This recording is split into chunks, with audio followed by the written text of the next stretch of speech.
Je vais commencer par repartir un petit peu sur la pulsion, parce que je m'aperçois qu'il y a des tas de choses que j'ai pas pu dire la dernière fois, pour glisser naturellement, je l'espère, vers la question de l'imaginaire dans son rapport au symbolique et au réel, et vers ce qui s'en découle, c'est-à-dire une autre trilogie qu'on entend tout le temps, c'est privation, frustration, castration.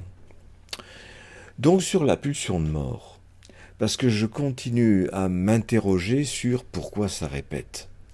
Je vous en ai donné une hypothèse à la fin de la dernière vidéo. Je vais essayer de travailler cette hypothèse aujourd'hui, voir si elle tient la route. Et d'abord, il m'est revenu un film que j'ai vu, un film sur l'après-guerre de 14, juste après, quand les hôpitaux croulent sous les blessés, et notamment les hôpitaux psychiatriques, parce qu'il y a des tas de gens qu'on met là, bien que les militaires pensent que ce sont des lâches qui simulent leur maladie, parce qu'ils n'ont rien, ils ne sont pas blessés, mais ils ont un symptôme effroyable qui les empêche de continuer à vivre. Certains sont devenus muets, d'autres répètent un geste incoercible toute la journée, voilà. Et le film, qui est donc basé sur des données véridiques de l'histoire, s'attarde sur le cas d'un gars qui fait toujours un geste compulsif. Enfin, il est muet, il n'arrive plus à parler. Hein, il parlait très bien auparavant, mais il ne parle plus et il fait toujours ce geste compulsif. Et on ne comprend pas. On comprend d'autant moins qu'il ne peut pas parler, évidemment. Eh bien, ça se passe à la manière d'une enquête, c'est un peu un suspense. Qu'est-ce que veut dire ce geste ? Pourquoi est-il muet ? Et finalement, on comprend ceci. On comprend que pendant la Grande Guerre, il a travaillé comme infirmier dans un hôpital de campagne. Et dans un hôpital de campagne, vous savez, on ne peut pas traiter tout le monde parce qu'il n'y a pas le temps, il n'y a pas la place, il y a trop de blessés. Alors, quand les brancardiers amènent les blessés, ils les mettent sur le gazon devant l'hôpital, les uns à côté des autres, comme ça. Et le médecin passe rapidement et il fait un tri. Et il dit celui-là oui, celui-là non, non, celui-là non, celui-là oui. Oui, ça veut dire oui, on peut le soigner. Non, c'est-à-dire non, on ne le soigne pas. C'est même pas la peine, on ne va pas y arriver. Donc c'est condamner les gens. Et lui, il était chargé de s'occuper de ces gens-là, qui étaient déjà morts en quelque sorte, mais encore vivants. Et le premier geste qu'il avait à faire, c'était de leur enlever leur plaque de soldat. Vous savez que tous les soldats ont une plaque en métal autour du cou, retenue par une chaînette, pour qu'on puisse retrouver leur identité, même s'ils sont complètement défigurés. Et donc, eh bien, ces gens-là qui étaient encore vivants, il leur arrachait leur plaque. Et il jetait ça dans une petite bassine à côté. Il en avait un plein seau à la fin de la journée. On comprend que c'était effroyable. Et moi, ce que je comprends, bien sûr, il y a une répétition après. Il ne peut plus faire que ça. Et on se donne l'explication très vite. C'était effroyable parce que c'est la mort et c'est en quelque sorte donner la mort. Même si c'est pas lui qui l'a donné, quelque part, c'est le médecin, c'est les conditions d'accueil des malades, c'est le manque de moyens de l'hôpital de campagne, c'est tout ce qu'on voudra de cet ordre-là. N'empêche que c'était lui qui arrachait la vie de ces gens-là, par ce geste. Et ces gens-là s'en apercevaient. Donc on comprend qu'il ait pu se sentir effroyablement coupable.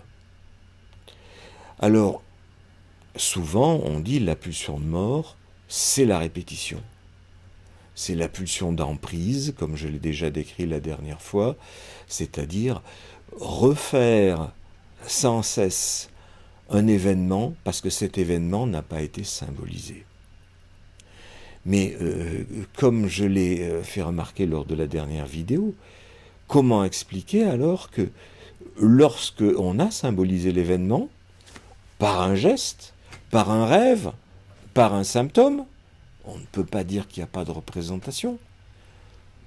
Pourquoi est-ce que ça ne s'arrête pas? Pourquoi est-ce que ça répète? L'hypothèse que j'avais faite, c'est parce que dans toute situation comme ça qui met en jeu la mort, ou une blessure, en fait, ça s'associe à la castration. Et en effet, je fais l'hypothèse, parce que je ne peux pas faire autre chose, que ce geste, c'est arracher un morceau du corps de l'autre. Et ça lui donne la mort. Mais c'est arracher juste un morceau. Hein. C'est juste une petite plaque en tant qu'elle représente la totalité de l'autre. Eh bien, moi je dis le phallus en tant qu'il représente toujours la totalité de l'autre. Parce que sans le phallus, on ne peut pas vivre. Qu'on soit homme ou femme, hein, c'est la même... l'homme pense l'avoir, mais il passe son temps à le chercher. Pourquoi? Ça n'a pas de sens. Sauf si on se rend compte que c'est parce qu'il y a menace de castration. Il pourrait le perdre. Donc il s'agit sans arrêt de répéter cette réassurance que j'en ai un.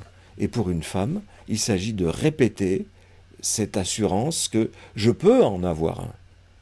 Soit avec un homme que je garde à la maison à tout prix, soit avec un enfant que je garde avec moi à tout prix. Bon, et après, il y a toutes les nuances que vous voulez, mais je pense que cette répétition, elle est là, elle est au fondement de la répétition de la génération aussi. Parce que c'est parce que les femmes veulent un phallus qu'elles veulent des enfants, et que finalement, l'humanité perdure. C'est plus du tout une question de rut et d'hormones comme chez les animaux. C'est devenu une question de désir. C'est peut-être quelque chose qui monte du besoin. Hein, on revient à la trilogie besoin, désir, demande.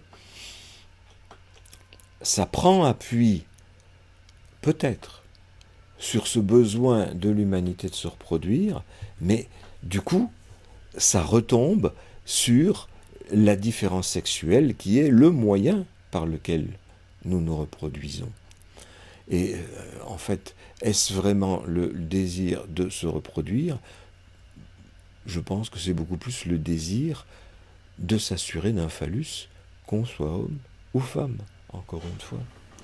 Hein? Et c'est pourquoi, puisque ça, c'est pas dissible, parce que la mort a beau être effroyable, les mutilations d'un bras, d'une jambe, de la figure peuvent être effroyables pour les blessés de guerre. Mais ça, on peut en parler. C'est pas comme la mutilation du sexe, qui là, c'est le truc...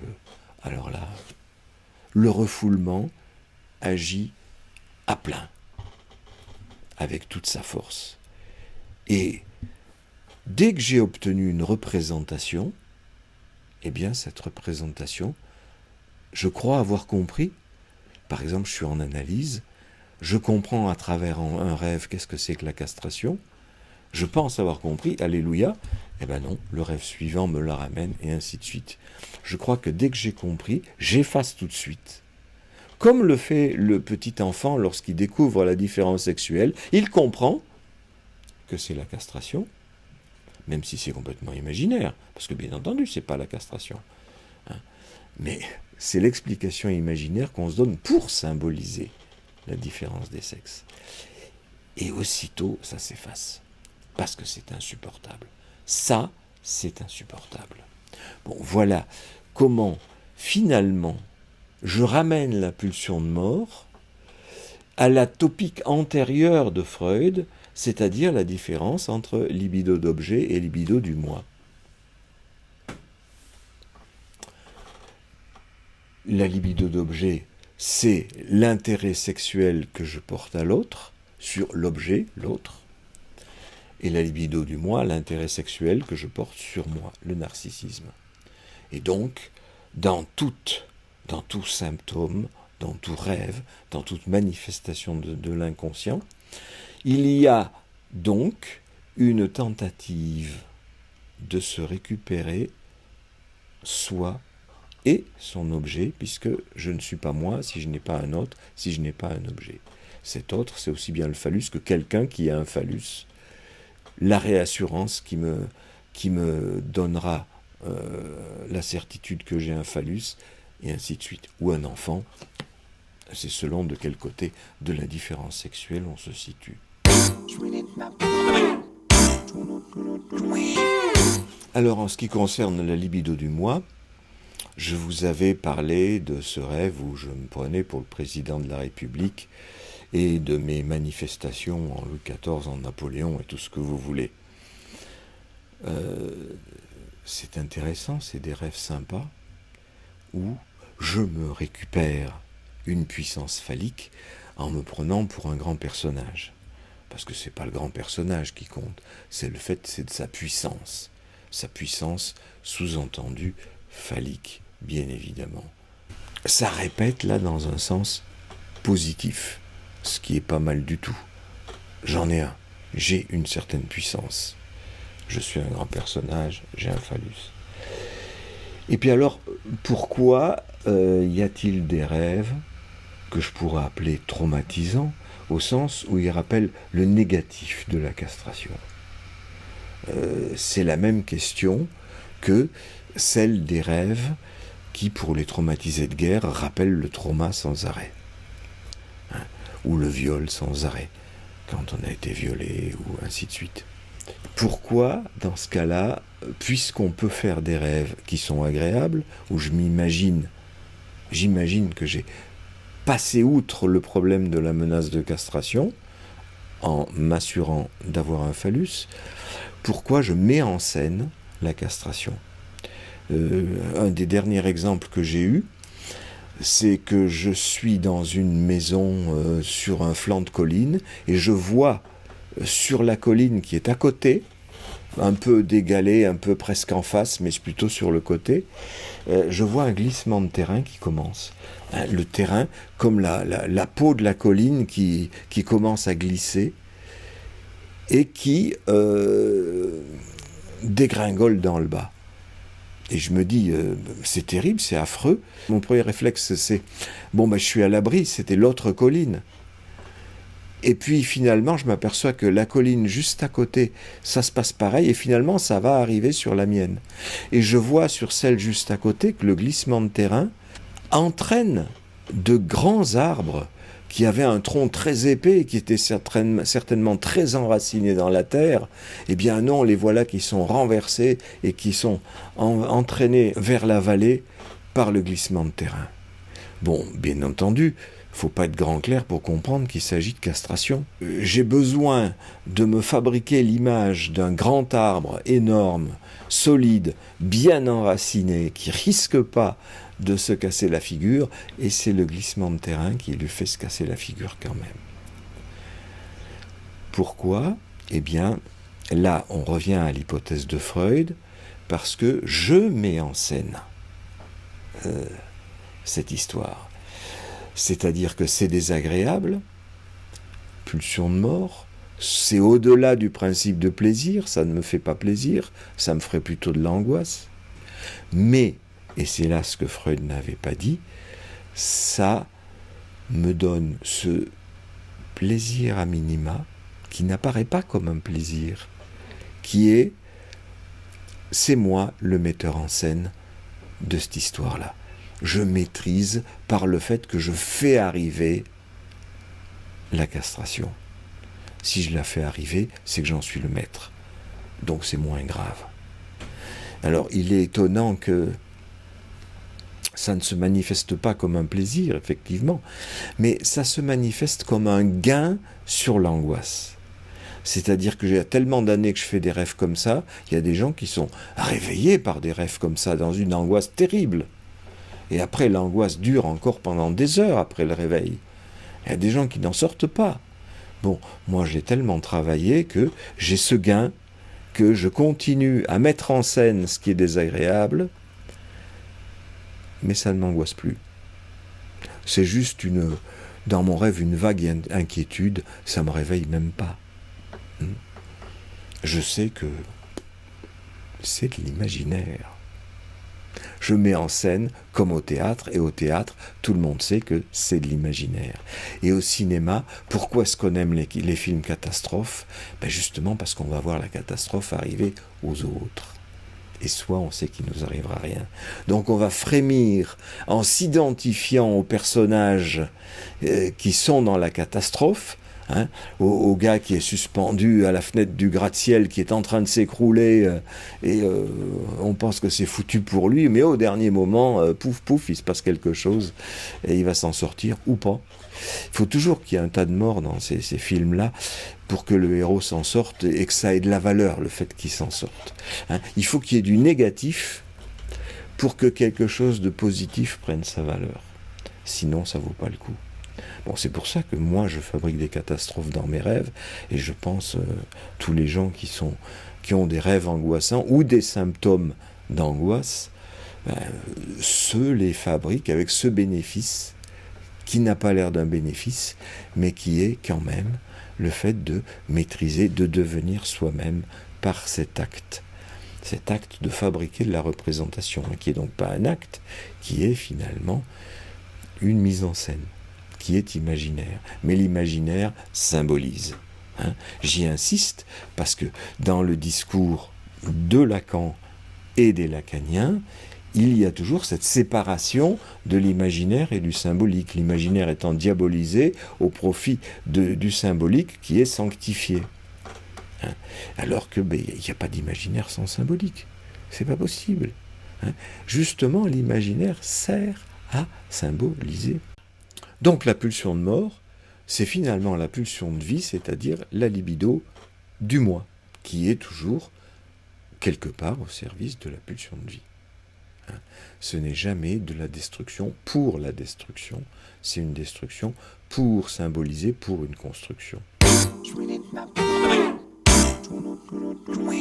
Et là, ça me rappelle les trois dieux du panthéon hindou que j'ai eu l'occasion de revisiter par mon voyage au Vietnam récemment, où j'ai vu des foules de temples et de monuments consacrés aux mythologies indiennes, et j'y ai vu des phallus qui sont avec une base à 4 faces, suivie d'une partie médiane à 8 faces, et la partie supérieure étant à une infinité de faces, c'est-à-dire un cercle.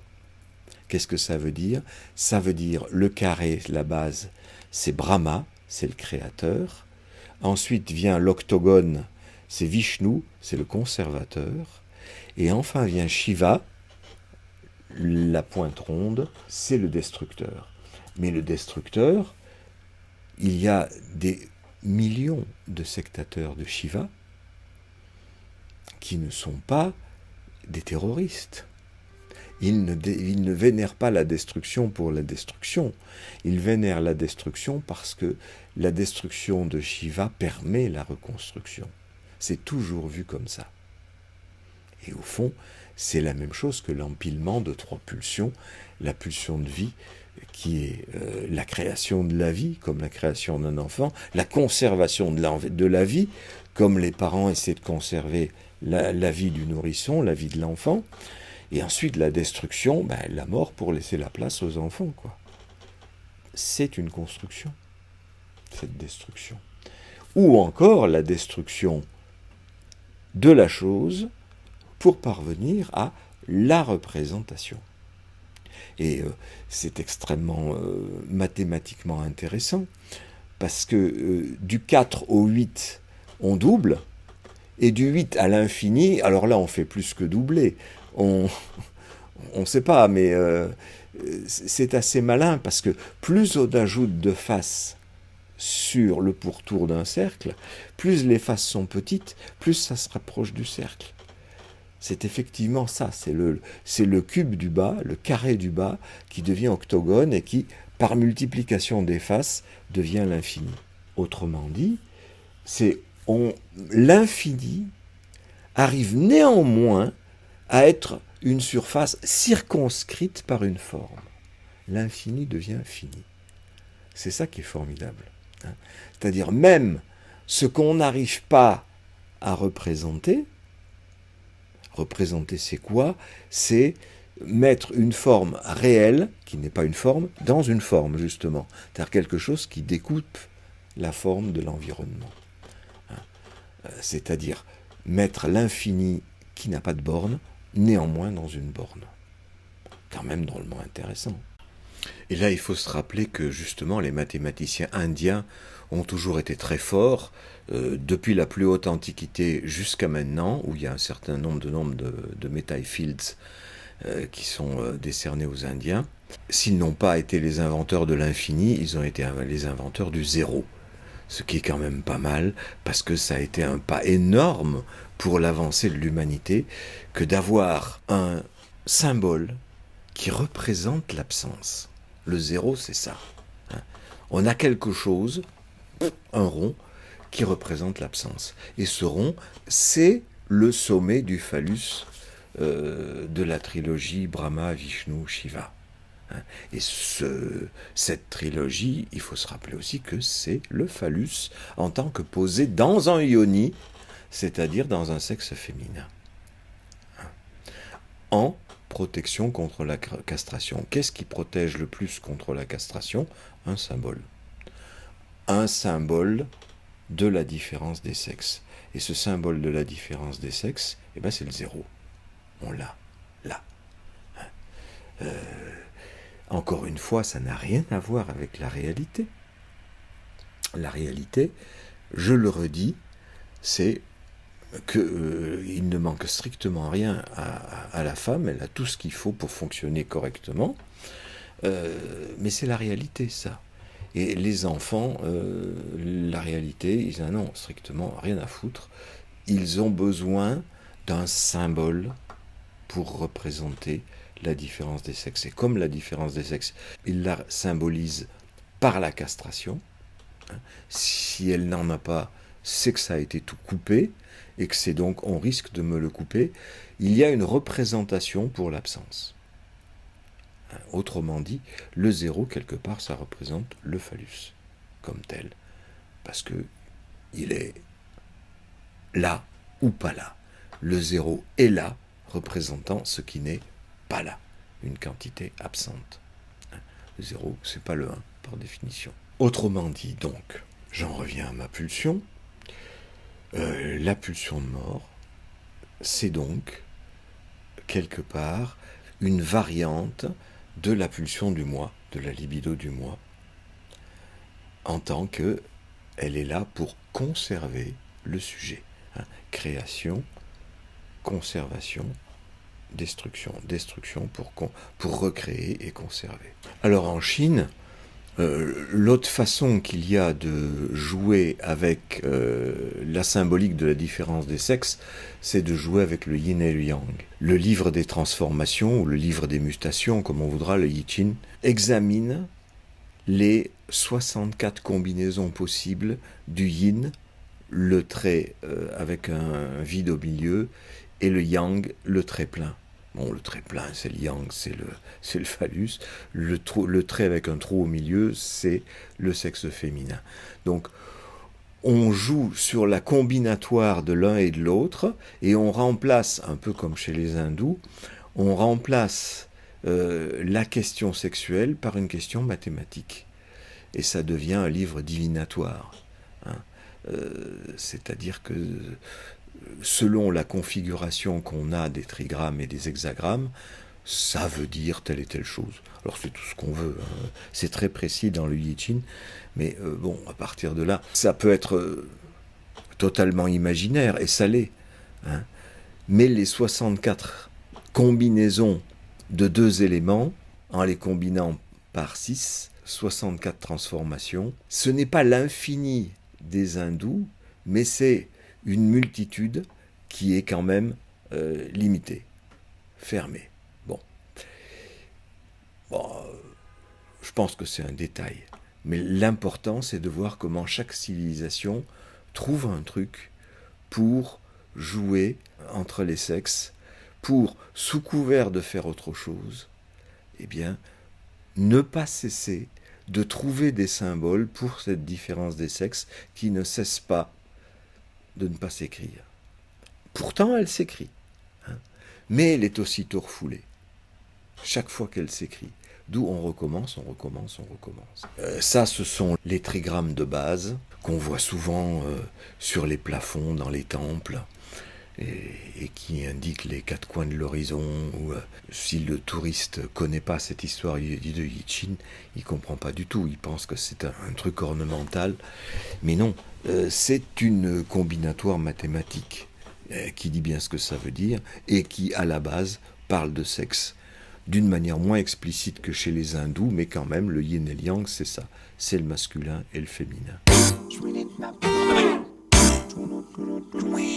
Alors, c'est intéressant parce que ce que j'amène par l'analyse de ces deux cultures, c'est finalement aussi cette idée que Lacan appelle le point de Capiton. C'est-à-dire, qu'est-ce qui clôt le truc ? Chez les hindous, j'ai dit, à force de multiplier les côtés du polygone, on arrive au cercle. Et le cercle clôt la chose. Il fait capiton, il fait point d'arrêt. Comme on met des points de capitonnage dans un matelas pour empêcher que la ouate passe partout. On en voit aussi parfois dans certains anoraks pour éviter que la ouate tombe dans le bas. On met des points de capiton qui sont de différentes formes selon les modes. Mais la fonction étant que ça fixe la ouate à l'intérieur, ça la répartit en quelque sorte. Eh bien, chez les hindous, c'est le cercle de Shiva, de la destruction, de la pulsion de mort. Chez les Chinois, c'est le fait qu'il n'y a que 64 transformations. Ça se finit quelque part. Mais n'empêche, on n'arrête pas de gloser là-dessus. C'est-à-dire faire des interprétations sur interprétation, comme les Juifs font interprétation sur interprétation de la Torah. Alors c'est moins explicite qu'il s'agit de sexualité dans la Torah, mais enfin ça en parle aussi. Hein. Et chez les chrétiens, on a le Deutéronome, qui marche aussi chez les Juifs, hein, puisque c'est dans l'Ancien Testament, qui est l'examen des nombres et de leur caractère sacré, de leur symbolique. Hein. Il n'est pas dit non plus que ça soit du sexuel, mais c'est une tentative de trouver du symbole. Ça ne suffit jamais, visiblement. Hein. Même quand on a des nombres qu'on parvient à fixer, même quand en mathématiques, on arrive à fixer les nombres irrationnels, parce que les nombres irrationnels sont infinis. Vous savez, quand un nombre n'est pas divisible par un autre, eh bien, on a des décimales à n'en plus finir, comme le nombre pi, par exemple, ou n'importe quelle racine carrée d'un nombre qui n'est pas un carré. Ce sont des nombres qui ont une infinité de décimales. Eh bien, cette infinité qu'on aurait du mal à porter, si on devait la porter comme ça, se résout par l'invention d'un petit signe, comme le signe racine 2, hein, que l'on doit au mathématicien arabe Al-Kharismi. Et on lui doit le concept de racine carrée, que les Grecs ne connaissaient pas, ils ne connaissaient que la diagonale du carré.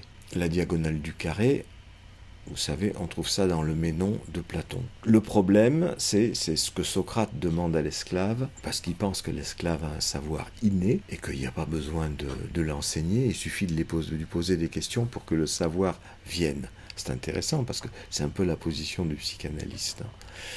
Mais là, il l'interroge sur un savoir universel. Il lui demande quel est le carré dont la surface sera le double de ce carré donné. Alors, l'esclave commence par faire un autre carré à côté du premier carré. Ça va pas, c'est un rectangle. Ou alors de prendre le double du côté du carré. Ah oui, non, mais là, ça donne un carré d'une surface qui est 4 fois plus grande. Pour avoir le double, comment on fait ? C'est intéressant parce que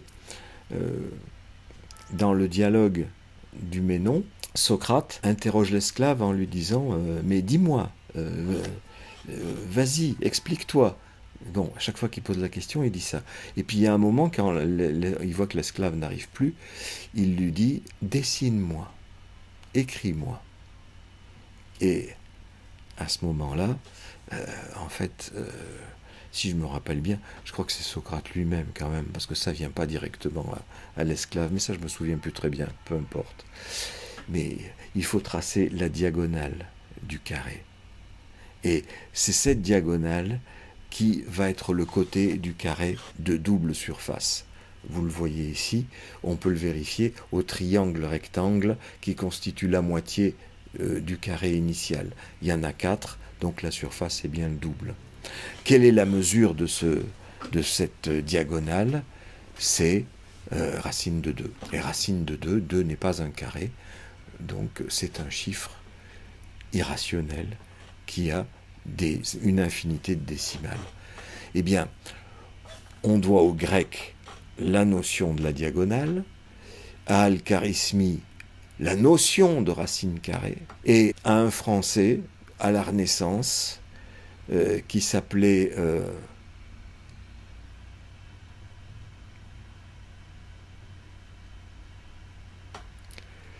qui lui a inventé ce petit signe, un symbole, qui permet de symboliser ce qu'on n'arrive pas à symboliser autrement, où on se traîne une répétition infinie. Bon, eh bien c'est ça qui arrive dans la représentation de la castration.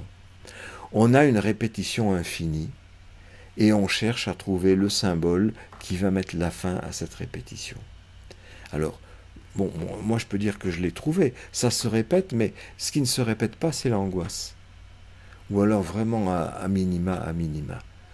Et donc tout le monde peut y arriver, puisque j'y suis arrivé. Il n'y a pas de raison. C'est de trouver le racine carré, le symbole, ou comme chez les hindous, le cercle qui va symboliser l'infinité des côtés. C'est-à-dire quelque chose qui va symboliser, qui va faire l'être, si on veut, et qui va donc empêcher le débordement de l'angoisse. Mais pas forcément la répétition. Parce que sous le symbole racine carrée, si on fait le calcul, l'infinité des décimales est toujours là. Ça ne les enlève pas, ça les symbolise. Voilà.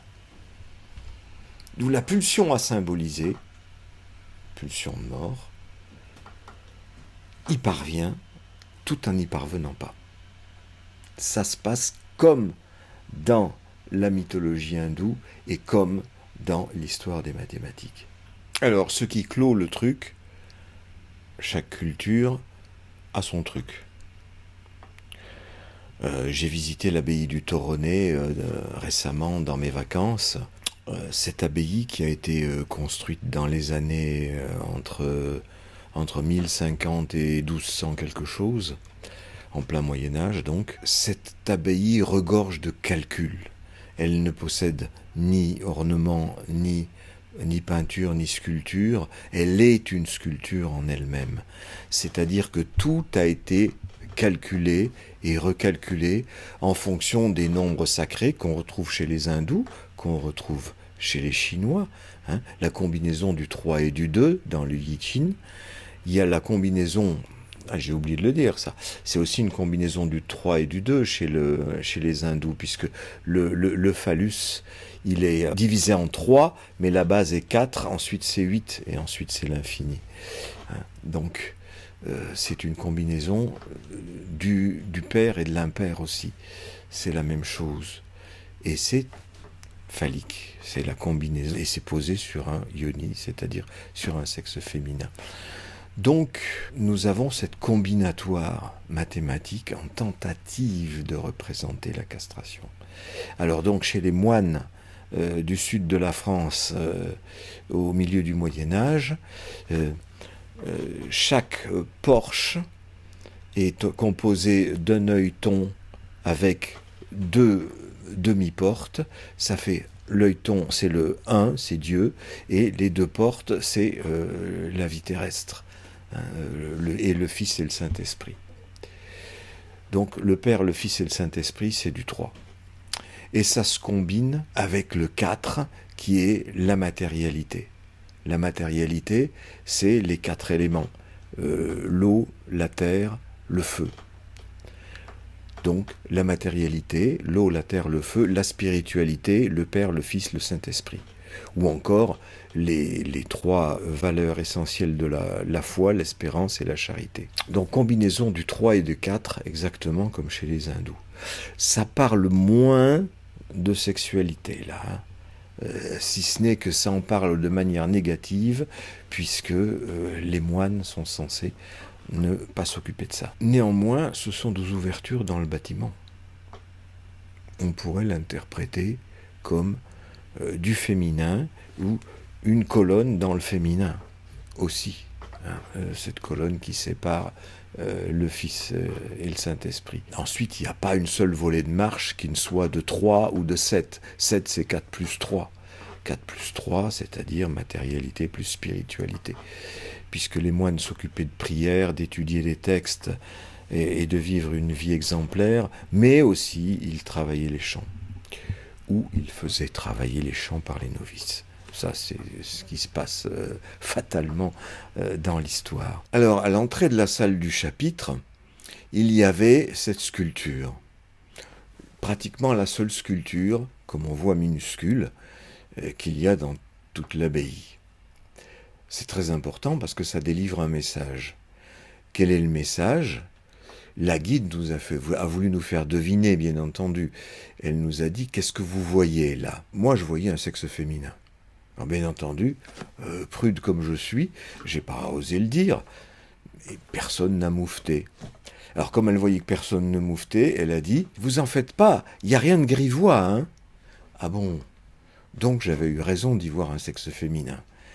Et c'est après qu'elle nous a expliqué qu'il s'agit d'une langue bifide. Entre le 3 et le 4, ce qui fait 7. 7 et 3, 10. 10, c'est 1 et 0, à nouveau 1 et 0, c'est-à-dire, si on veut, la répartition des sexes. Un phallus ici, pas de phallus là.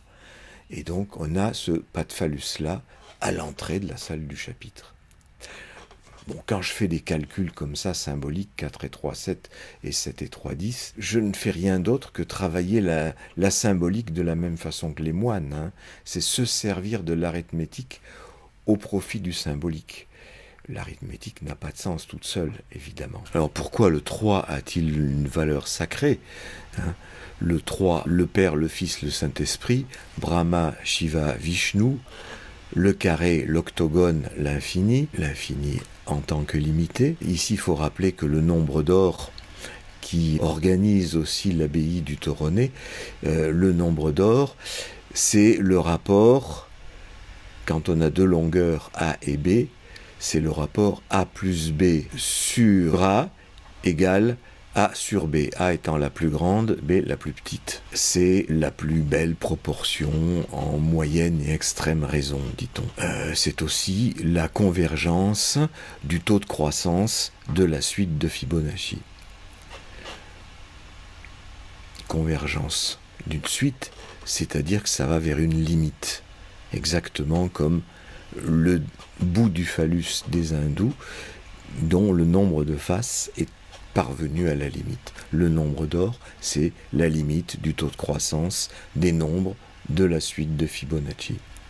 Donc on retrouve les mêmes choses, hein, vous voyez, sous des formes différentes. Et la question de la limite, c'est justement celle de la castration, au sens où ma limite, c'est que je ne peux pas coucher avec maman, ou avec papa, ou avec mes frères et sœurs en second degré. C'est une limite. Et elle nous explique cette limite en quoi le chiffre 3 est toujours un chiffre sacré dans toutes les religions. Alors bien sûr, je viens de le dire, le Père, le Fils, le Saint-Esprit, Brahma, Shiva, Vishnu, la façon de combiner le yin et le yang par série de 3, eh bien tout cela remonte, à mon avis, au fait que papa, maman, bébé. Pour faire un enfant, il faut être 2, et donc on se retrouve à 3. Ce qui suppose fatalement des questions de jalousie. Tu m'aimes plus que lui, je t'aime plus qu'elle, etc. Et ce qui donne des envies de meurtre et des envies de coucher avec la personne qui couche avec l'autre. Le complexe d'Oedipe est au fondement des civilisations, des religions et des mathématiques. Le complexe d'Œdipe et la différence des sexes, étant donné qu'il n'y a pas l'un sans l'autre, c'est-à-direŒdipe et castration. Castration, vous pouvez l'écrire soit 0 et 1, il y a du phallus ici, il n'y en a pas là, soit 1 et 2, il y a un sexe ici, et finalement ça fait 2 sexes. Ça nous amène forcément à la combinaison du pair et de l'impair, c'est-à-dire du 2 et du 3, déjà du 1 comme sujet, du 2 division en 2 sexes, du 3 parce qu'il a fallu 3 pour engendrer un sujet, et ça nous amène ensuite au 4, au 4 et 3, 7, etc. Pourquoi le 4 ? Mystique moyenâgeuse, comme dans la mystique antique d'ailleurs, le 4 c'est le chiffre de la matérialité. La matérialité, c'est celle des 4 éléments avec lesquels on fait la vie quotidienne. L'eau, l'air, la terre, le feu. Donc il y a la matérialité, 4, et la spiritualité, 3. 4 et 3, 7. Donc c'était 3, 10. On retombe sur nos pieds de ce que je racontais avant. Mais on retrouve donc la même chose partout. Si j'avais des connaissances suffisantes sur les Mayas ou les Incas, je suis sûr que je vous retrouverais les mêmes choses. Tentative de symbolisation. Pour les chrétiens, c'est moins évident qu'il s'agisse de sexualité, mais c'est quand même de la génération qu'il est question, puisque premier chapitre de la Bible, c'est quand même la Genèse, c'est-à-dire comment le monde est venu au monde, et comment Adam et Ève virent qu'ils étaient nus. Voilà, c'est à la base. La base, ils voient qu'ils sont nus, donc il y a une différence des sexes, et ensuite ils se cachent. Et tout le reste du livre, à part peut-être le fameux livre qui parle d'amour, et dont j'ai oublié le nom, ça m'échappe là, bon, c'est pas grave. J'en ai lu des passages à mon mariage, j'en sais quelque chose pourtant. Mais vous voyez, ça m'a échappé. Bon, ça n'a aucune importance. Ça parle de sexualité comme de toute façon toutes les religions, puisque toutes les religions s'occupent de mariage, de naissance et d'enterrement. C'est-à-dire création, conservation, destruction. La question que je viens d'essayer de vous faire toucher du doigt avec cette histoire de symboles, la diagonale, la racine carrée, le cercle, tous ces symboles qui sont l'abbaye du Toronnet, qu'on retrouve dans toutes les abbayes de l'Occident, dans les cathédrales et partout. On retrouve du 4, du 3, du 7 en matière de combinaison du yin et du yang à la façon occidentale. C'est donc la question du point de Capiton, de ce que Lacan a appelé le point de Capiton, fermer quelque chose qu'on ne peut pas fermer. Cette répétition infinie de la symbolisation. Alors, dans les abbayes, les cathédrales et les livres sacrés, on trouve aussi du 12, en plus du 4 et du 3, parce que 3 x 4, 12. Et 12, c'est 1 à côté du 2. On retrouve le yin et le yang. Et il y a 12 apôtres, 12 mois dans l'année, ainsi de suite, quoi. Autrement, j'ai oublié de vous citer. Je vous avais cité cette phrase de la page 805 des Écrits, dans Subversion du sujet et dialectique du désir. Cette phrase, donc Lacan est en train de construire son graphe, et il parle de l'intersection des deux courbes. Donc, il parle de ce qu'il appelle le point de Capiton, ce dont je vous parle depuis le début ici, ce qui va clore un glissement infini.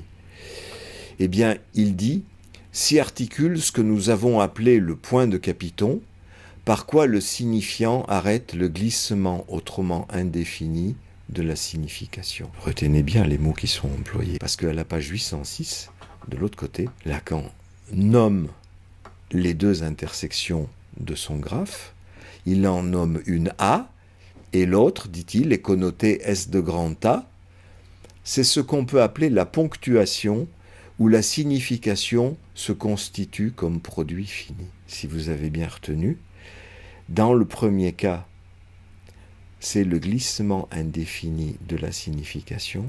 Dans le deuxième, c'est la signification comme produit fini. Donc d'une page à l'autre, la signification est infinie, et de l'autre côté, elle est finie. Donc c'est ça la difficulté à lire Lacan. Parce que d'un côté, il vous dit une chose, et la page suivante, il vous dit le contraire. Alors, j'ai mis des dizaines d'années à m'apercevoir de ça, parce que c'est un discours tellement pétri de culture, tellement bien dit, extraordinairement poétique, que on se dit c'est pas possible qu'il fasse des conneries pareilles. Si. Enfin moi j'appelle ça connerie. Lui, peut-être bien, je fais l'hypothèse qu'il s'est dégagé de ça justement en fonction de sa théorie. Sa théorie, c'est le glissement indéfini du signifiant. C'est ça qu'il promeut. Pas du tout comme, ça vient de lui échapper là, la signification comme produit fini. Et donc, il peut se dire, j'en ai rien à foutre de fixer les concepts, ça c'est bon pour les façons anciennes de penser, ou la façon occidentale de penser, parce qu'il se pique d'avoir appris le chinois, moi aussi. Et donc, de dire qu'il y a une autre façon de penser, qui ne serait pas occidentale, et qui pourrait être, je m'en fous de fixer les significations, je me laisse aller à ce qui me vient, et si j'emploie un mot pour un autre, un coup c'est le signifiant, un coup c'est la signification, un coup c'est le sens, après tout, ça n'a pas d'importance, ils ont qu'à se débrouiller. C'est l'argument qu'on m'a souvent rétorqué. Bon, sauf que, du coup, quoi ? On comprend rien. On est obligé de piquer, justement, chacun sa façon de l'interpréter. Et du coup, on ne s'entend pas. On ne s'entend pas, parce que l'ambition d'un discours scientifique, en tout cas qui se veut scientifique, c'est d'arriver à trouver les mêmes points de capiton pour tout le monde. C'est de trouver le même signe, racine 2, qui signifie la même chose pour tout le monde. Ça facilite quand même vachement la vie. Sinon, je te parle de la signification. Ah non, mais le signifiant. Mais non, mais c'est pas le signifiant dont je te parle de la signification. Ah oui, mais à quel sens ? Mais au sens de signifier. On s'y retrouve plus. Il faut remarquer que chez Saussure, c'est extrêmement clair. Le signifiant, c'est l'image acoustique. Le signifié, c'est l'image mentale. Arbre, c'est le non-arbre qu'on entend, et le signifié, c'est l'image de l'arbre qui surgit dans ma tête. Lacan a contribué à discréditer énormément le signifié. Le signifié, on s'en fout, dit-il. Le signifiant représente un sujet pour un autre signifiant. Et là, dans cette définition, on a le glissement indéfini du signifiant. Et pas la signification comme produit fini, ce qui lui échappe, en quelque sorte. Page 806, ça lui échappe parce que peut-être bien qu'il l'a compris quand même. Il l'a compris quand même, mais sa théorie étant une théorie du signifiant qui glisse sans arrêt, ça ne devient pas la même chose. Alors je disais, chez Saussure, c'est très clair. Chez Freud, c'est aussi très clair, parce qu'il y a la représentation de mots qui correspond au signifiant de Saussure, la représentation de choses qui correspond au signifié de Saussure, et le discours latent qui représente ce que j'appelle moi la signification, par opposé au discours manifeste qui représente le signifié. Donc on peut faire comme ça des correspondances. Saussure, Freud et moi, on ne parle pas forcément des mêmes termes, mais les définitions se correspondent. On s'y retrouve, c'est quelque part le même petit signe qui permet de ne pas être complètement fou, de ne pas être dans le glissement indéfini du signifiant. Parce que j'en ai rencontré à l'hôpital psychiatrique des gens qui étaient dans le glissement indéfini du signifiant, qui parlaient sans arrêt. On en trouve aussi ailleurs que dans l'hôpital psychiatrique. Tout le monde en connaît des gens comme ça, qui racontent leur vie sans arrêt. Alors il y a ceux qui arrivent à raconter des épisodes de leur vie, mais ils n'arrivent pas à s'arrêter. Puis il y a ceux qui, à l'hôpital psychiatrique, n'arrivent même pas à raconter un épisode de leur vie, parce qu'ils rebondissent d'un son à un autre sans parvenir à boucler le moindre point de capiton, à boucler la moindre signification. C'est une folie. J'appellerai pas ça schizophrénie, j'en ai rien à foutre. Mais comprendre ce mécanisme qui fait que ça ne boucle pas, comme en haut du phallus des hindous, comme dans les 64 transformations des Chinois, comme dans les chiffres de l'abbaye du Toronnet, ou comme dans ma théorie de la rondelle, où ça se boucle, et c'est ça qui fait tomber une rondelle qui a une phase de signifié, une phase de signification. Et ce que j'appelle le sens, c'est ce qui permet de s'orienter. c'est-à-dire de piger là où ça manque. Là, quand il manque un sens, quand il manque un signifié, quand il manque donc une signification, eh bien, ça pousse à, on retrouve la pulsion, ça pousse à en chercher une, et c'est ce qu'on fait tout le temps, à travers toutes ces constructions mythologiques, à travers les rêves qui sont nos constructions mythologiques personnelles, nous cherchons ce point de capiton, ce symbole qui permet d'arrêter le glissement indéfini du signifiant. Et donc j'ai entendu encore des collègues, il n'y a pas tellement longtemps, me parler de la petite musique du signifiant. Il n'y a pas besoin de l'écouter, ou il n'y a pas besoin de l'entendre. Tout dépend quel sens on donne à écouter et à entendre. Il n'y a pas besoin d'essayer d'y comprendre quelque chose.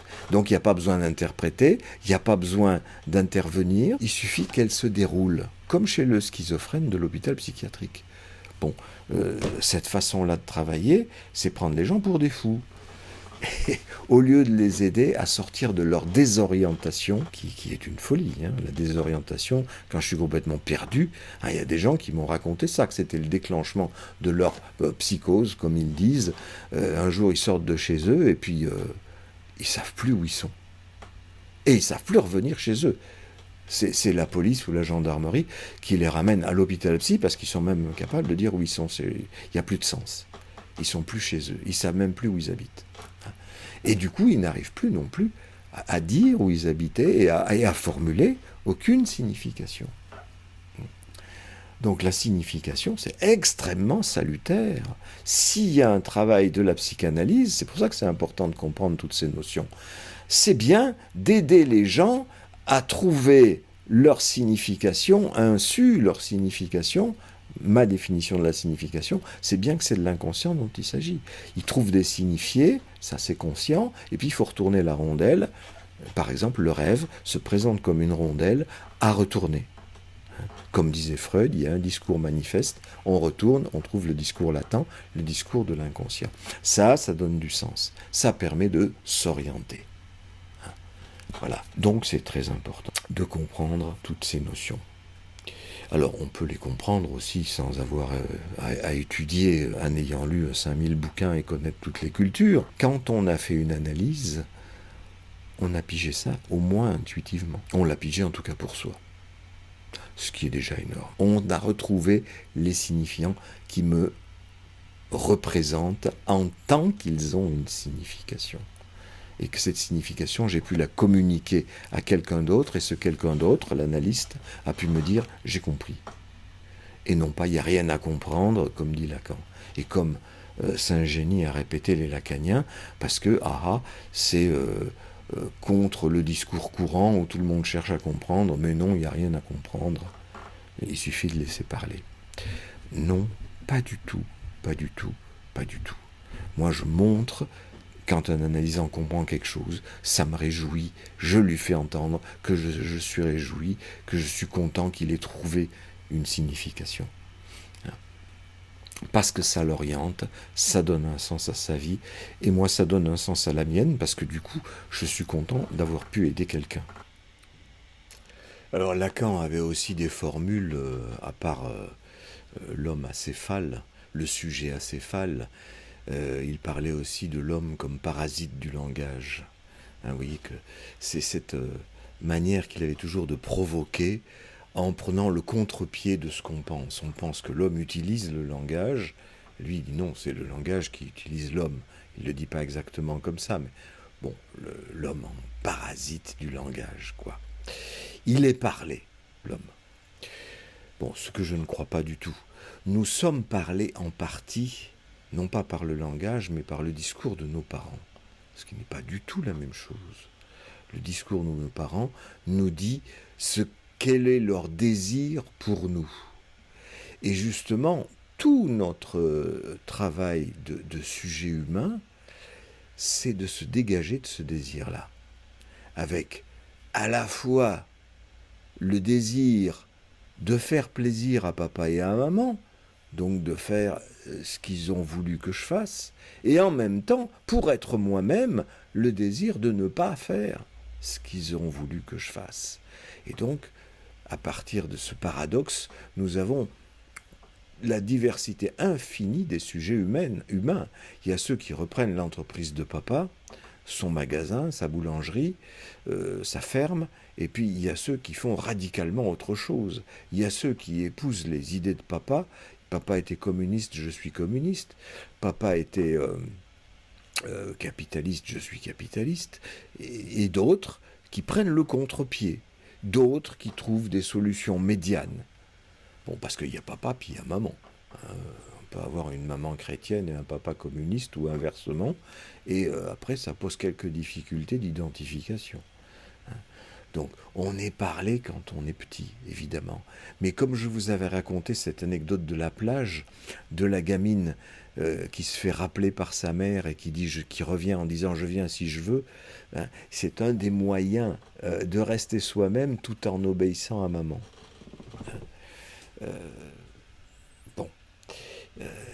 Toutes les solutions sont possibles et c'est bien pour ça qu'une analyse ne peut être qu'individuelle. Mais c'est le sujet qui est en question. C'est pas le langage. C'est bien beau de vouloir faire de la provoque en trouvant toujours ce qui est le contre-pied des idées reçues, mais c'est pas toujours ce qui me semble correspondre à la vérité de ce que je constate. Pour revenir à quelque chose d'un peu moins théorique et essayer de vous montrer tout ça au travers de l'analyse d'un rêve, je vais vous raconter un rêve comme d'habitude. Alors, le rêve est le suivant. Je suis chez mon ami Paul Verdier. Je n'hésite pas à dire son vrai nom parce que Paul Verdier, c'était mon meilleur ami quand j'étais enfant. Il est mort il y a 41 ans. Donc il y a prescription. Ça revient souvent dans mes rêves, c'est pour parler de moi en fait. Et effectivement, dans la cour de la maison sont garées une R16 et une ID19. Ce sont deux voitures qu'a eu mon père. C'est garé devant la maison, donc c'est un indice, c'est ma maison. La maison de mon ami Paul Verdier, c'est ma maison. Et ils reçoivent des invités. Et je pense que c'est pour ça que je dois rentrer chez moi pour déjeuner. Donc je rentre chez moi pour déjeuner et je reviens très vite parce que je suis très pressé de revenir. Je reviens en vélo. Et je suis reçu par la mère de famille, qui n'est pas la mère de Paul Verdier, mais qui est la mère d'un autre de mes amis, qui n'est pas mort, donc je ne le nommerai pas, mais un autre de mes amis d'enfance. C'est une femme qui était relativement jeune à l'époque, beaucoup plus jeune que ma mère, beaucoup plus dynamique, beaucoup plus sympathique que ma mère. J'avais plus de dialogue, me semblait-il, avec cette femme qu'avec ma mère. Donc, je retrouve cette femme, et elle me reçoit dans les cuisines, où elle me donne un grand pot de sauce tomate en guise de déjeuner. Parce que je me rappelle que je n'ai pas eu le temps de déjeuner tellement j'étais pressé de revenir. Effectivement, parce que si c'est chez moi, en fait, je ne suis pas parti. Mais il y a cette idée quand même que je fais monter sur scène pour la symboliser, que quelque part, on m'a rejeté. On m'a rejeté, mais mon rêve compense, ah voilà, je suis accueilli par une femme qui ressemble à ma mère, la mère idéale que j'aurais voulu et qui me donne à manger. Un grand pot de sauce tomate, c'est bien bizarre. D'ailleurs, ensuite, elle me donne une tomate à la place du pot de sauce tomate, une tomate Roma, une de ces petites tomates ovales. Et je dois la peler avec un couteau. Et puis, depuis le bas, sans doute donc depuis les cuisines, je vois passer les invités qui vont d'une pièce à une autre, d'une pièce qui est un peu plus haute que la cuisine, mais moi je suis plus bas, et ils montent vers peut-être la salle à manger. Je vois des invités, donc surtout, je vois des adultes et des enfants, les enfants en culotte courte de tweed, comme dans les années 50, les petites filles en jupe plissée, grise ou bleu marine, la mode des années 50. Donc je suis dans mon enfance, c'est clair. Je retrouve quelqu'un qui est la mère que je voudrais, c'est clair aussi. Et maintenant, il faut que je comprenne pourquoi il y a cette sauce tomate. Alors, je suis obligé de rentrer chez moi pour manger, mais je ne mange pas. Parce qu'il y a des invités. Or, effectivement, j'ai souvenir dans mon enfance, quand il y avait des invités, j'étais pas invité. Mais c'est normal, c'est ce qui arrive à tous les enfants quand les adultes reçoivent des adultes, ils mettent les enfants au lit. Mais combien de fois j'ai été amené aussi chez des amis de mes parents, chez lesquels il n'y avait pas d'enfants, et je m'emmerdais toute la soirée dans un coin en attendant que ça finisse. Bon, de toute façon, quand il y a des invités, ça y est, je suis plus là pour mes parents, j'existe plus. C'est cette notion un peu d'abandon qui est mise en scène dans mon rêve et qui correspond à plein d'autres situations où je me rends compte que ma mère n'a pas eu très envie de s'occuper de moi. Bon, mais ça, c'est aussi le sentiment qu'à la limite tout enfant peut avoir, parce que la mère ne s'occupe jamais assez de l'enfant, puisque dans le cadre du complexe d'Oedipe, c'est-à-dire du désir sexuel pour la mère, dans la mesure où c'est jamais réalisé, ben c'est jamais assez. Hein. Fantasmatiquement, ça ne correspond pas à ce qui se passe dans la réalité, donc il y a insatisfaction. Toujours est-il que là, mon rêve s'arrange pour me donner satisfaction sur un autre plan, on me donne à manger. Cette sauce tomate, quoi? Eh bien, ça me fait tout de suite penser à une aventure du concombre masqué que j'ai dû lire dans les années 70 dans Pilote, et où le concombre masqué, le héros 100% végétal, donc 100% sain, s'aventure dans une espèce de grotte, un couloir, très sombre, mais il est guidé par une curieuse lueur qu'il y a au bout, et il s'approche de cette lueur, il ouvre une porte, et il tombe sur une cuisine. Dans la cuisine, il y a un chef qui est en train de cuisiner une énorme marmite de sauce tomate. Et le chef, surpris par l'irruption du concombre masqué, se retourne et fait basculer la marmite. Et c'est une mer, un océan de sauce tomate qui submerge le pauvre concombre, qui se retrouve noyé ou de toute façon jeté à l'extérieur. Interprétation de cette histoire du concombre, c'est le concombre, c'est un phallus. Mandrika, qui avait fait une analyse et qui a fait beaucoup de bandes dessinées d'inspiration analytique, a bien compris que on a tous un passage où on est phallus de la mer. Et d'ailleurs, ça ne s'efface jamais. On le redevient sans cesse dans les rêves. Et c'est son concombre qui ressemble à un phallus et qui rentre à l'intérieur du vagin de la mère et remonte jusque dans l'utérus, où il y a cette sauce tomate. Quoi? C'est les règles, évidemment. Et s'il y a les règles, ben, il est rejeté à l'extérieur. Il est aussi le petit spermatozoïde qui monte et qui espère féconder l'ovule, mais qui se fait, évidemment, s'il y a les règles, c'est pas possible de féconder l'ovule. Ça fait partie de ce que j'appelle la scène primitive, ou l'Oedipe archaïque, c'est-à-dire ce désir de se féconder soi-même pour se mettre au monde. Ça rentre dans le cadre, tout ce que j'ai dit, de la pulsion du moi, de la libido du moi, qui cherche à se rattraper en se mettant en scène dans un événement fondamental de la vie qui échappe à toute maîtrise, puisque je n'y étais pas. Je n'y étais pas et je peux en plus n'en avoir aucun souvenir. Donc je fabrique un fantasme où j'ai le plaisir d'être le metteur en scène de ma propre fécondation. Mais alors pourquoi est-ce que je mets en scène cette non-fécondation, puisque ce qu'on me donne, c'est un pot de sauce tomate, c'est-à-dire l'évocation du concombre masqué et donc de ce flot de sauce tomate qui noie le pauvre concombre. Donc à la fois, je me donne le plaisir de remonter dans le ventre de ma mère, de me mettre au monde, et le déplaisir, pourquoi?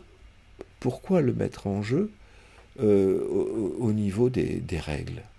C'est là que Freud aurait dit, au-delà du principe de plaisir, il y a la pulsion de mort, c'est-à-dire une tentative de mise en scène de cet abandon qui est aussi mis en scène par le fait qu'il y a des invités, tu gicles. C'est plus important. Nos amis sont plus importants que toi. Donc il s'agit de se récupérer en mettant en scène ce truc-là, comme le Ford-da. Le Ford-da, je jette au loin un objet qui représente ma mère, je la jette au loin, c'est moi qui la jette, c'est pas elle qui me jette. Et là, c'est pareil, je mets en scène ce moment de ma fécondation où ma mère aurait pu me jeter. Parce qu'après tout, dans sa difficulté à s'occuper de moi, parce qu'elle ne s'est pas beaucoup occupée de moi quand même dans mon enfance, il devait y avoir quelque chose de si j'avais eu mes règles, j'aurais pas été enceinte, j'aurais pas eu le Richard, j'aurais été tranquille. Ce qui me rappelle que des phrases qui me sont restées gravées dans la tête, je suis gamin, arrivent les vacances, je suis content d'être en vacances, et j'entends ma mère dire à mon père, comme si j'étais pas là, 3 mois de vacances, mais qu'est-ce que je vais faire du minot pendant tout ce temps-là ? Attends, elle travaille pas, elle est à la maison. Alors j'entends bien qu'il y a du travail à faire quand on a une famille de 6 personnes à s'occuper, mais visiblement ça l'emmerdait que j'aille pas à l'école et que je sois là. Ça m'a fait un peu mal, quoi. Et effectivement, tous les ans, on me mettait dans une colonie de vacances pendant au moins 3 semaines, 1 mois, si pas plus, et je n'ai jamais aimé ça, parce que pour moi, c'était tu nous encombres, fous le camp. Et moi, je me rappelle, en colonie de vacances, je comptais les jours, mais comptais les jours de combien il me restait à être là, loin de ma mère et de mes parents d'une manière générale. C'était vraiment pas mon truc. Et donc, c'est un peu ça que je mets en scène. Parce que je ne comprenais pas. C'est une façon de n'être pas capable de le symboliser, dire je ne comprends pas qu'une mère ne peut ne pas aimer son enfant, surtout si cet enfant c'est moi.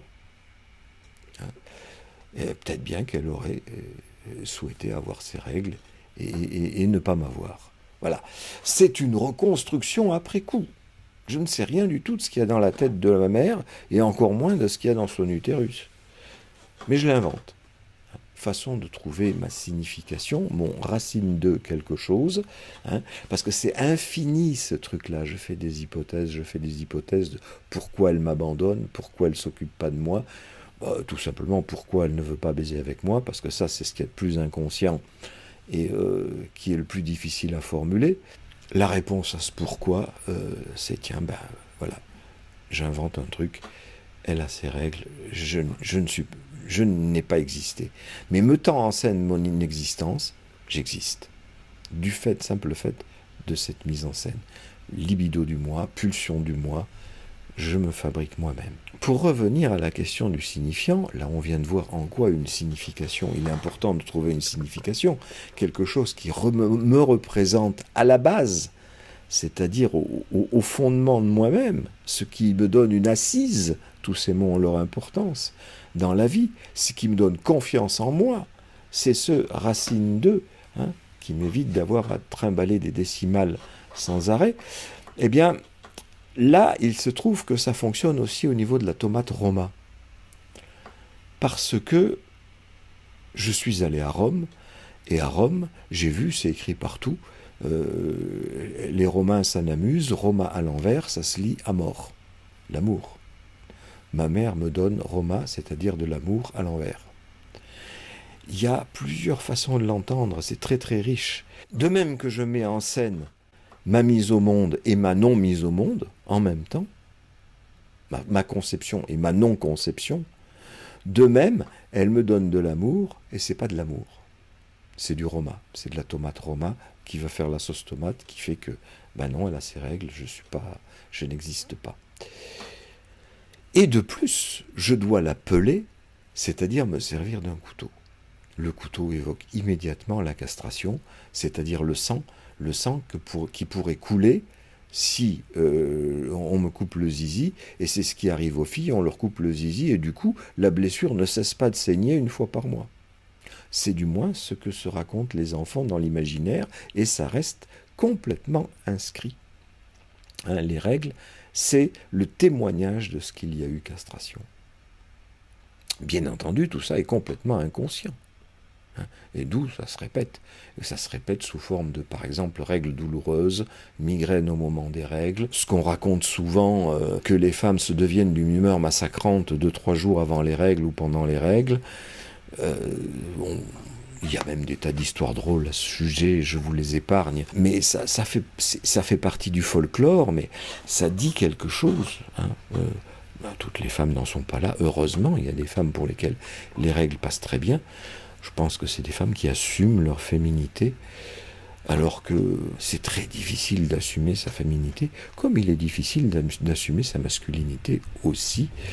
En témoignent les foules de problèmes d'impuissance et autres angoisses phobiques, d'obsession, etc. Enfin, tous les symptômes qu'on peut développer pour ne pas parler de la castration. D'où leur répétition à ces symptômes. Comme les décimales, encore une fois. On ne trouve pas le point de capiton qui arrêterait ce truc-là, et qui serait une signification, pas du signifiant. Alors là, on a le truc qui ravirait Lacan et qui ravirait les lacaniens, c'est qu'il y a un signifiant, c'est Roma qui se transforme en amour. Ah oui, le signifiant, c'est juste la sonorité, c'est juste la lettre en tant que c'est une inversion. L'inversion en son contraire, qui est typique de ce qui se passe dans les rêves, je conçois et je ne te conçois pas parce que c'est les règles. Il y a une conjonction des deux. Il y a amour et il y a Roma, avec la nécessité de peler la castration. Peler la castration, non, de peler la tomate. Et ça me rappelle effectivement une autre histoire que ma mère racontait, qui est la suivante. Une pomme venant de Rome, comment l'appelle-t-on ? Réponse, avec un couteau. Et il faut entendre aussi le jeu de mots, appeler, au sens de nommer, et puis peler la peau de la pomme. Et en italien, pomme se dit pomodoro, c'est-à-dire pomme d'or. D'où le lien se fait entre la pomme et la tomate, et le couteau, qu'on appelle, on appelle le couteau. Et je l'appelle à venir dans mon rêve aussi, pour symboliser la castration. Alors ça marche avec des jeux de mots, mais ce ne sont pas les jeux de mots qui font marcher la chose. C'est la signification latente, castration, qui met le signifiant à son service pour représenter ce qu'il a besoin de représenter, de mettre en scène. Ce n'est pas du tout le signifiant qui fonctionne tout seul de manière automatique, acéphale. C'est le sujet de l'inconscient, en tant que metteur en scène, qui dit « Je vais me servir de ce qui est dans mon stock mémoriel, l'histoire de ma mère sur la pomme venant de Rome, mon reste d'italien pomodoro égale tomate, et puis ce que j'ai imaginé, comme tout le monde, de la différence sexuelle, à savoir la castration. » D'ailleurs, dans la fin de mon rêve, comme je vous ai dit, je vois les gens passer, je vois surtout des petits garçons et des petites filles, les invités qui font que je ne suis pas invité, mais je ne vois pas leur tête. Là, ça pourrait convenir à Lacan, c'est le sujet acéphale, mais ce que ça met en scène surtout, c'est les culottes courtes et les jupes plissées, c'est-à-dire la différence sexuelle en tant que représentée par les vêtements. Et c'est pareil, là c'est le sujet que je suis, qui voit ça, c'est-à-dire qui projette devant lui, je projette, je mets en scène ce que j'ai retenu de la différence sexuelle telle qu'elle est visible uniquement dans la réalité de tous les jours, c'est-à-dire par les vêtements, la différence vestimentaire, et j'en donne l'explication que je me suis donnée étant très enfant, à partir de jeux de mots sur pomodoro, tomate, appeler, peler, etc. Voyez la différence, là aussi, c'est extraordinairement important de piger ça, que c'est pas la petite musique du signifiant ou l'homme parasite du langage, c'est bien le sujet en tant qu'il se met au monde. C'est ça qui est en jeu dans mon rêve, comme dans la plupart de mes rêves d'ailleurs. Il s'agit de se donner une signification pour se donner une assise de mise au monde. Alors vous voyez que je n'ai pas besoin des 64 transformations du I Ching, j'ai pas besoin des 3, des 4, des 7 et des 12 des abbayes monacales du Moyen-Âge, je n'ai pas besoin du Deutéronome, de toutes ces symboliques mathématiques, j'ai juste besoin mais ce n'est qu'une image, ce n'est qu'une métaphore. J'ai juste besoin du racine de quelque chose. Un symbole. Et une image peut très bien convenir, comme mon pot de sauce tomate. Ça suffit. ça va pas m'empêcher de continuer à rêver de conception et de castration la nuit prochaine, mais ça me débarrasse de l'angoisse qui y est afférente. Je n'ai parlé de tous ces symboles qui font très savant. C'est très savant de savoir tout ça.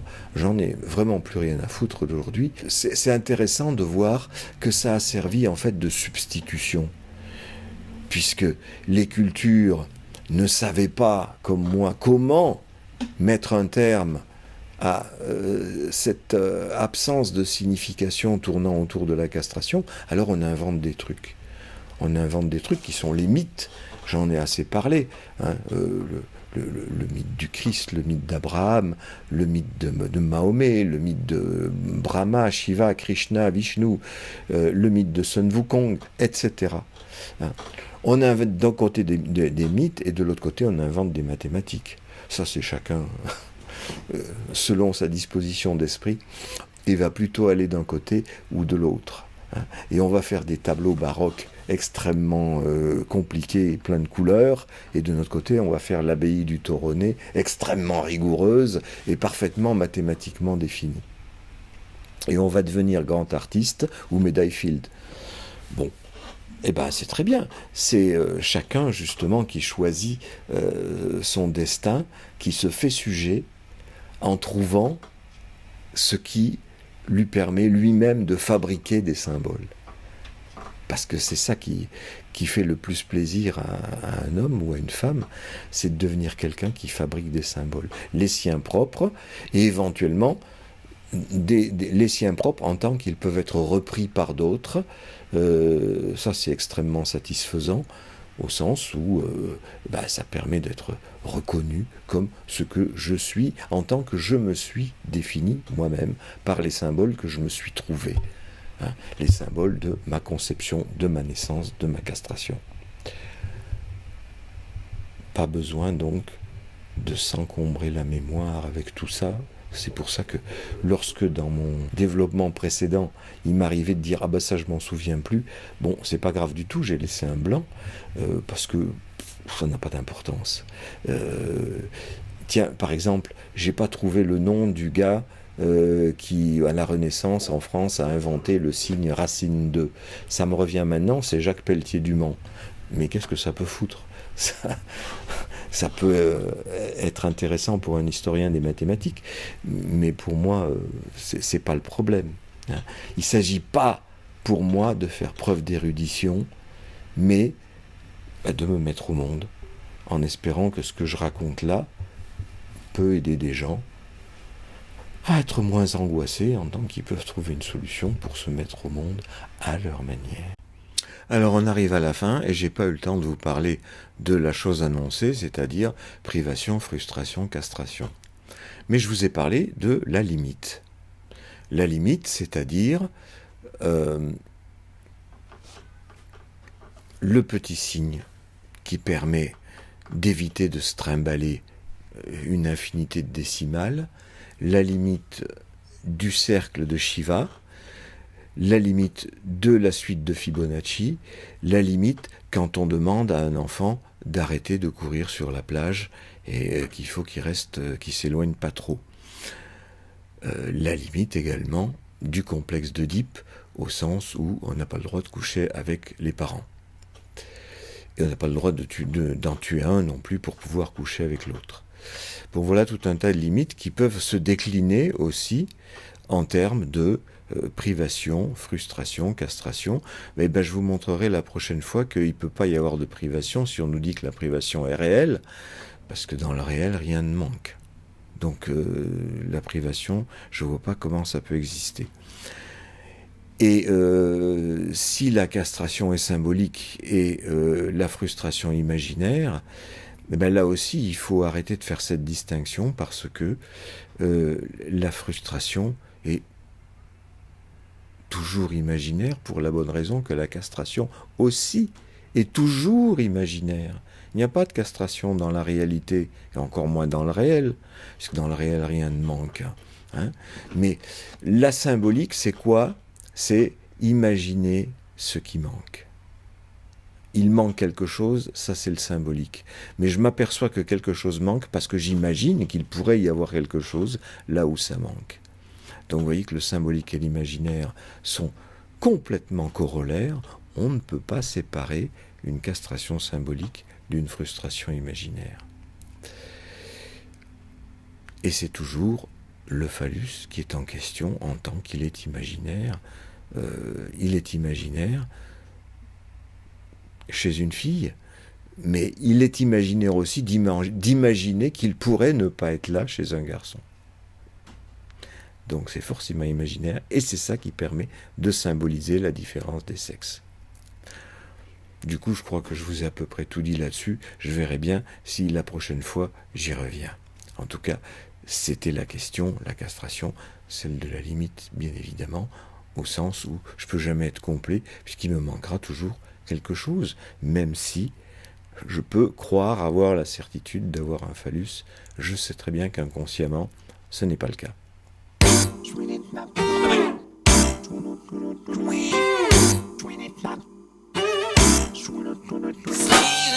sweet, sweet, sweet, it's all yours.